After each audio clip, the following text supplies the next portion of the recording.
Good morning, podcast community. I'm Podcast Pete, and on the podcast we have a return guest. A couple times, I think. Michelle, man, she is crushing it with our small businesses, and we want to bring her story more to our community because we almost thought about putting her on the mindset podcast. But for small business owners, if you're going to grow to be bigger companies, you have to have a different mindset about how you're positioning yourself. Michelle works with the big companies, but she has a heart for the smaller companies.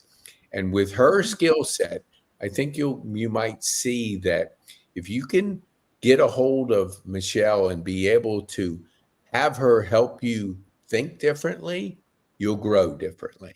So, Michelle, for those that haven't heard yet, if you could tell our viewers who you are, what you do, and who you serve. Sure. Thanks for, having me on your podcast. It's always a pleasure speaking with you. Thank you. So I'm Michelle Chapman. I'm founder of Chapman Consulting. I specialize in financial business intelligence. So basically what that means is automating and integrating AI into your financial processes.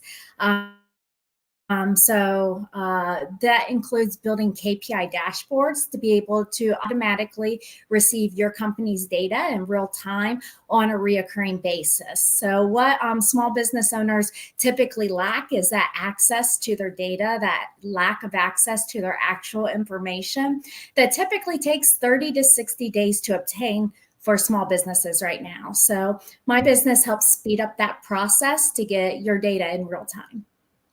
I love it. It was about 10 years ago, and I don't know if we talked about this, but I was in like a seminar on career development or something that had to do with career. And so the question to this person was, if I had to know what you know, what would you suggest that I focus on? And you know what he said? Data. This was 10 years ago. I'm going like, dang. And then when you were on the fractional executive podcast, and I learned your skill set, I'm going, holy mackerel, if that guy didn't nail it, because data is so important. Now you're working with the highest level of corporations with what you just described. What do you think, yes, as let's go, because we're on the women in business, and we all have all these biases, whatever it is. People say, I don't have any biases. Crazy. You do.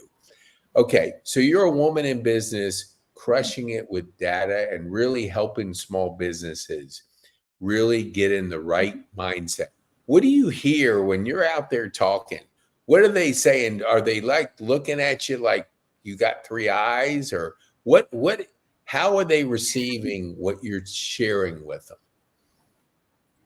Sure. I think small businesses are struggling to wrap their head around the definition of automation and AI. They're buzzwords to them. They know, they hear a lot about it in commercials. They might know big businesses are doing it, but I don't think they actually understand what it is and how it's utilized. So that's the conversation that I'm getting in with small businesses, is letting them know access to your data is money, time is money. And when you don't know that you're hemorrhaging overtime hours for 60 days, that's a significant loss to the company. So actually educating them on what automation is and how that's different than AI, and how the two are combined together and utilized for those labor efficiencies.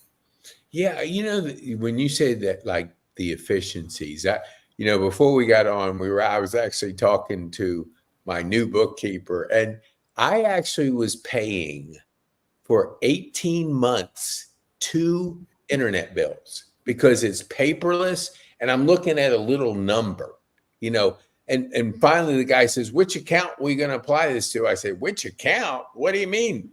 What, the account that I have with you guys? No, you have 2 accounts. I said, what? How's that happen? And they go, well, you have one under this address and one under this address. I said, I haven't lived at that address in 18 months. So I called my my now ex, and I said, "Hey, I didn't say I'd pay your internet bill." She goes, "Well, I'm paying my own internet bill." And it's going like, "What? You're paying one, two bills under one address?" But that's like I what didn't know. So Yeah. $1,500 I didn't know. Yeah. And that's so tiny in the small business arena. Like automation is really everything, systems, processes, and now we're getting into AI. So as a small business owner, what do I need to be really get my head around when it comes to they've heard the words, they know what it's doing. How is AI really helping small business owners? Sure. So AI is helping in the development and creation stage of what businesses are doing. So whether it's developing content or developing user manuals, marketing campaigns, email notifications or replies. AI is really taking over the mundane, boring task of a back office. So then you can think more on strategy. So small business owners, they're usually taking orders, putting out fires. So they're responding to their company and their environment. Well, automation and AI puts the control back in the business owner's hands, and you're no longer responding. You're spending all your time strategically planning for the future and how to grow your business. Yeah, I love that word strategic. And I think small business owners, information overload is the reality of everything.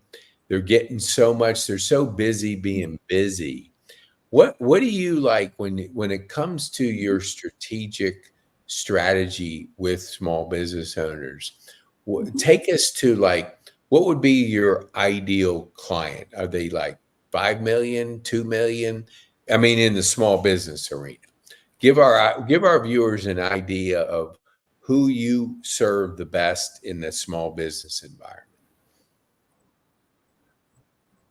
Sure. So small business can be any amount of revenue. I can assist anybody with automation, AI integration. Typically, when I refer to small business, it's between $5 to $10 million.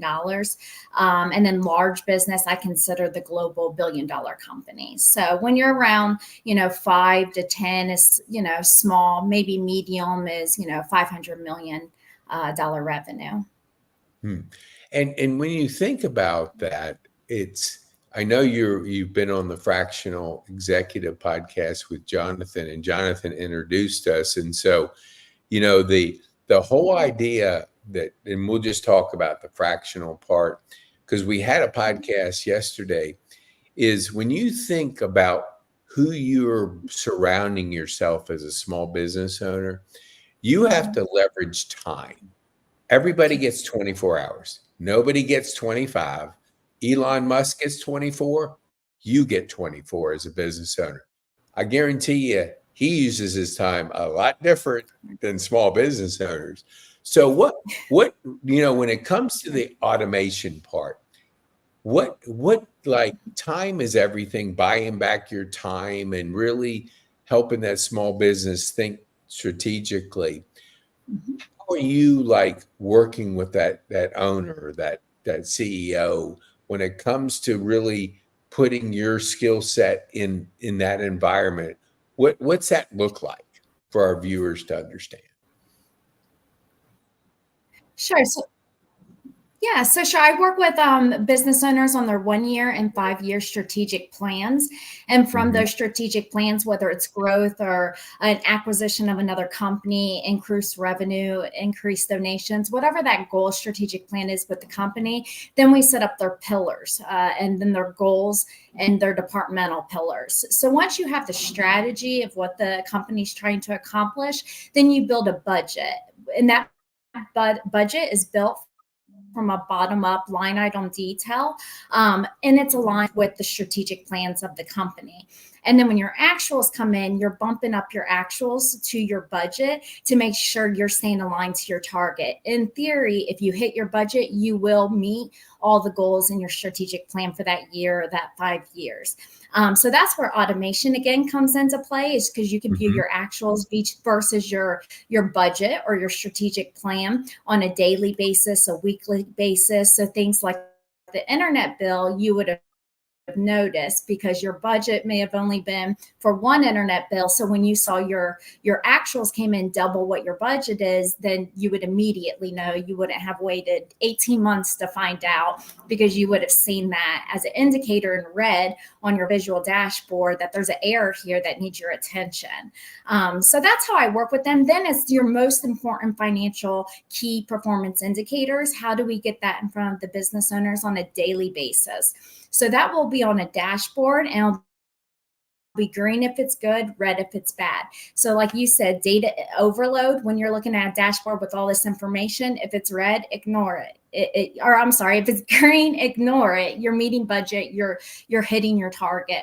If it's red, then you deep dive into it. And the dashboards allow you to get to the root cause in real time, immediately. And then the AI functionality allows you to ask your financial reports questions and them to answer them in real time. So that's how I work with that strategic planning. It really is about building a really good, solid budget that's aligned with your company goals.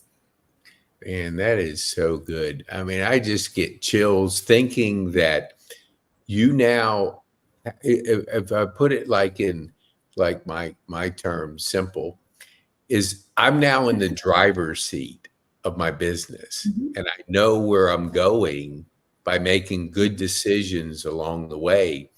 And in my situation, because I didn't know what I didn't know, I mean, I had like my power bill getting ready to be cut off because I just didn't pay it.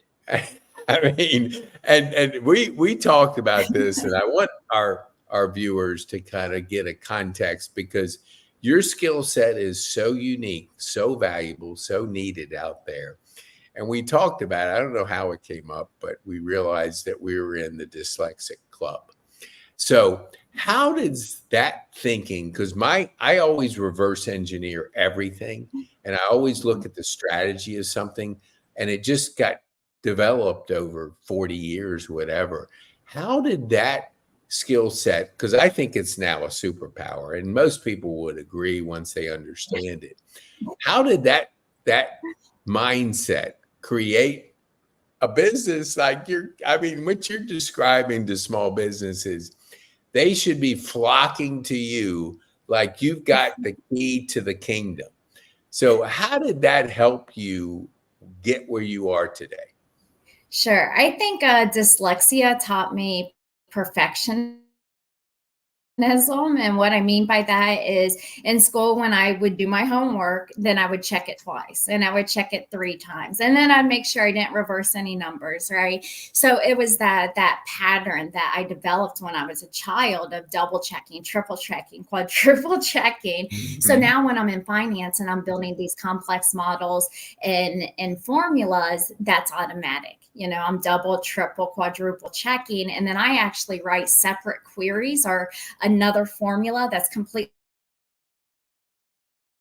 different but does the same result, just to double check that I received the same answers. So I think I build, high integrity models due to that perfectionism, due to always double checking myself in the answer. That's so good. Do you and this is, I don't know if this is an appropriate question or not, but I'm going to ask it anyway. Do you feel that when you were early on in your career, that they would look at, because I have 2 sisters, 2 daughters, 5 granddaughters. So I've been around women. I mean, I understand the kind of the built-in sort of bias that's there. Like, you go to a dealership, and if you're a woman, you better beware, because they see you coming and they're like, they're ready for you. I mean, this is not the honest ones. I'm talking about the dishonest ones, because people always tell me over here, I'm not going to a dealer, and they're a woman, because they see you coming. They're going, okay, this is a chance for me to double my prices. So did you feel that that you are working with the most complex models, and you're working with automation, you're working with AI. Do you think that sometimes people go, I mean, dang, you're a woman. I mean, I'm not saying that bad because I'm around women, but I'm saying, do you Yeah. do you ever feel that way, that that that they don't take you seriously, or is it just my thinking? I have seen that. Typically, when I'm in the workplace, I don't see a whole lot of that because Okay. they know my reputation, they know how I work. Yeah. Typically, when I see that is at, say, networking events or meeting new businesses.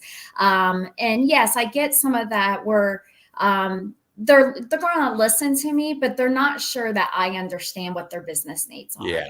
Yeah. And I get that. Once they start talking, and then I talk about strategy and solutions, and then once you start talking with confidence, you know your skill set, you're confident in your skill set, Mhm. and you're able to communicate how you can benefit other people, then people realize you know what you're talking about, and then you then build that trust and with them through just that communication. So I mean, yes, I have felt it, but I feel like it's overcome with that confidence in who you are and your skill set. Yes. And that is so true. Joanne Chamberlain, she runs a Brazilian jiu-jitsu place. And so at age 4, and it's a 10-year journey to be a black belt in that discipline.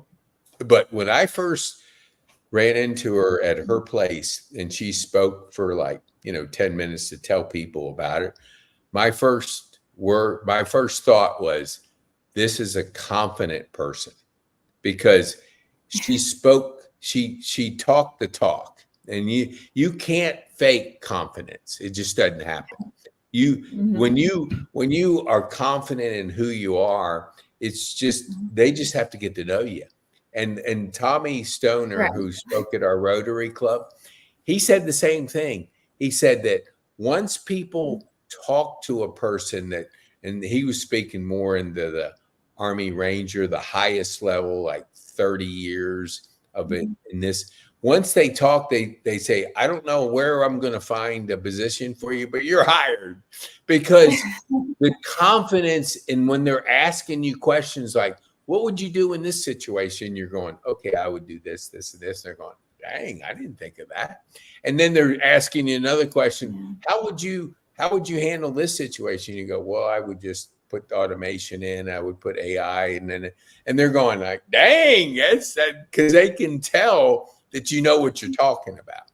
So I love that you share with Yeah. our viewers the confidence element, because that is Mhm. so critical to business, that you're speaking from the heart because you know what works, because you've seen it over and over and over again. So it's not like, hey, try this and it might happen. You know it's going to happen because of just your experience with doing that. And then I didn't know when you said that double checking things. I did that so much, but I'd put something out there, and my my significant other would call me and go, hey, you misspelled this. You want me to correct it for you? I said, yes, please.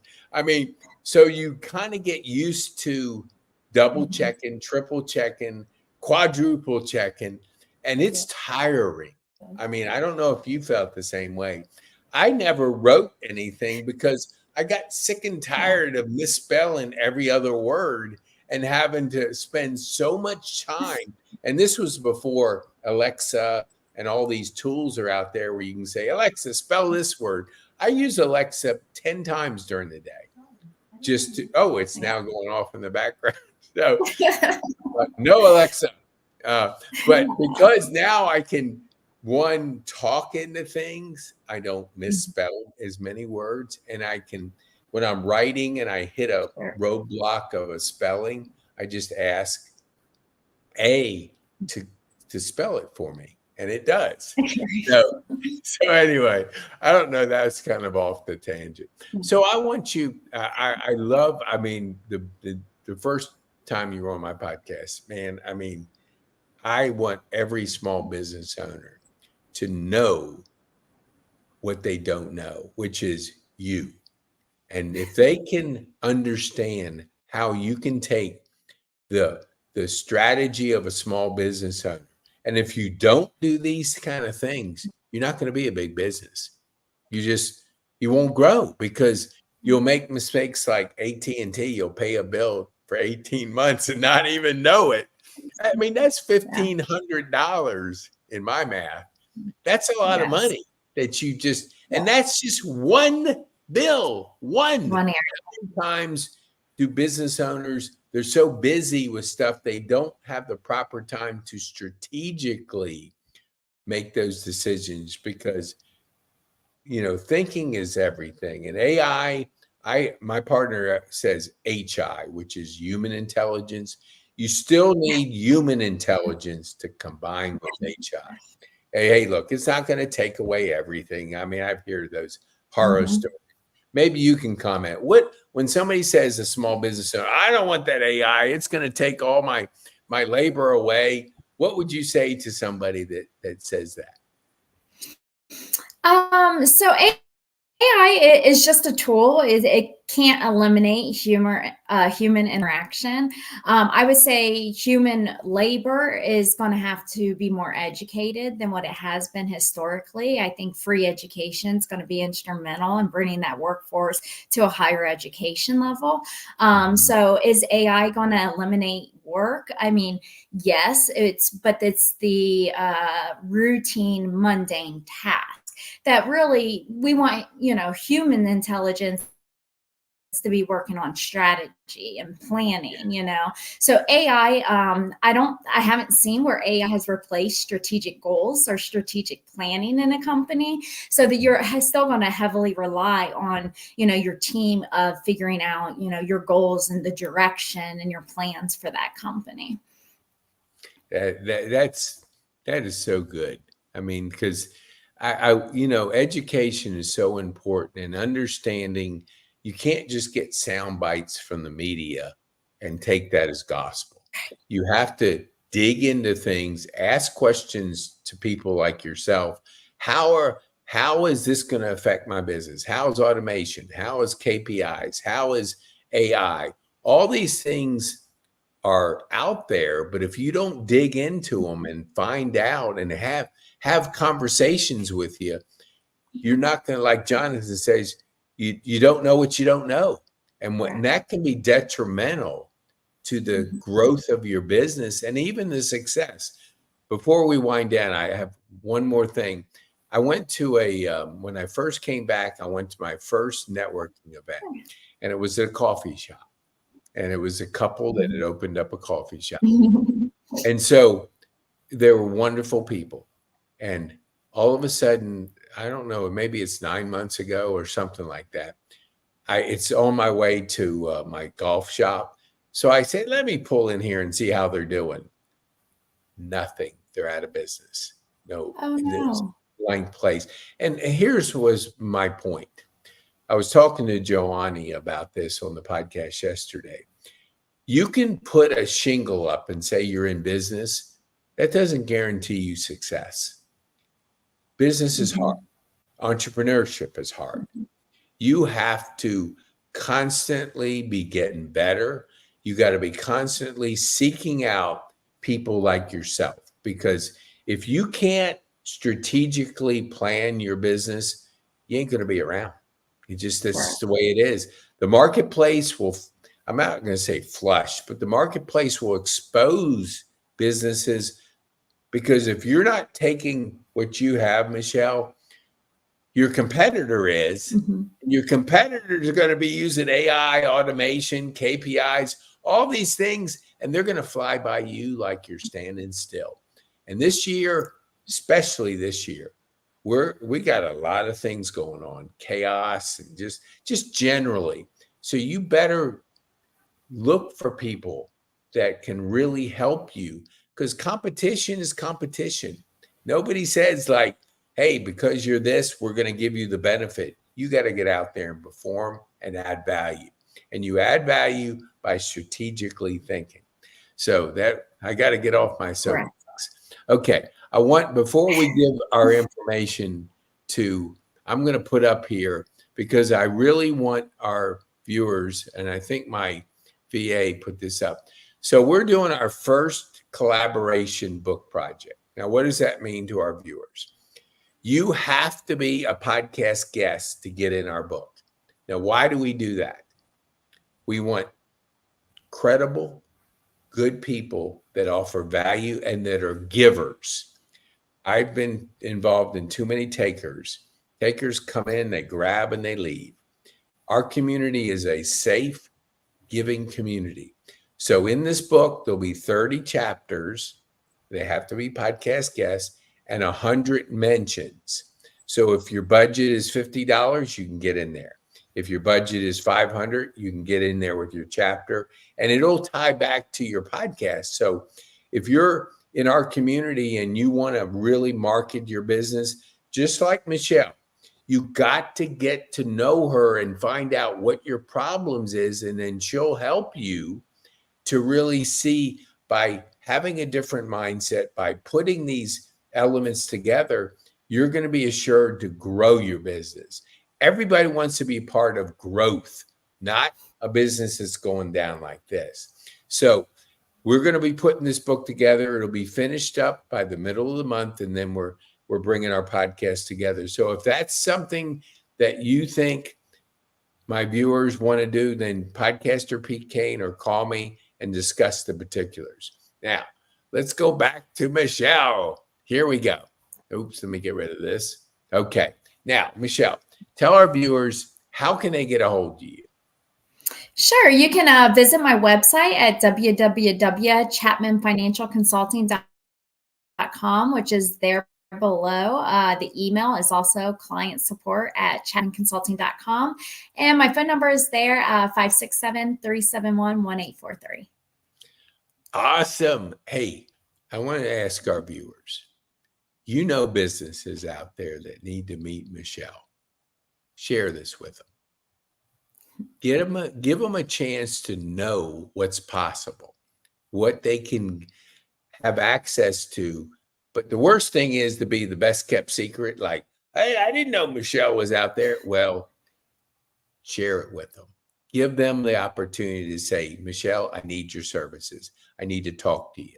So share this with business owners that are at a point where strategic planning, strategic thinking, automation, KPIs, and AI can be implemented into their business so they can become the next Facebook or Google or Amazon, whatever.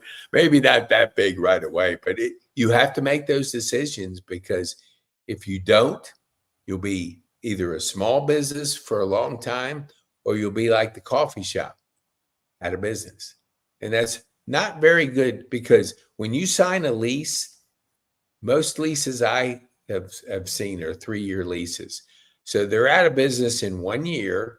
Do you know what that means? That means they're paying for 2 more years. That's a lot of money that they're paying, because maybe they didn't have the mindset to really grow. You getting in business is one question. Staying in business is a whole harder thing.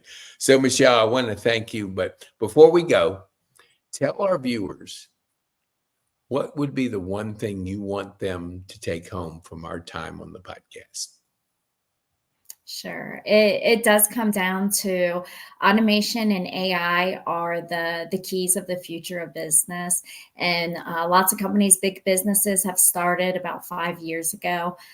So if you don't automate and integrate AI, you're going to have more cost than labor, which makes sure the price of your product is going to be much higher than the competitors. So to survive and thrive, adaptation to this new technology is very critical.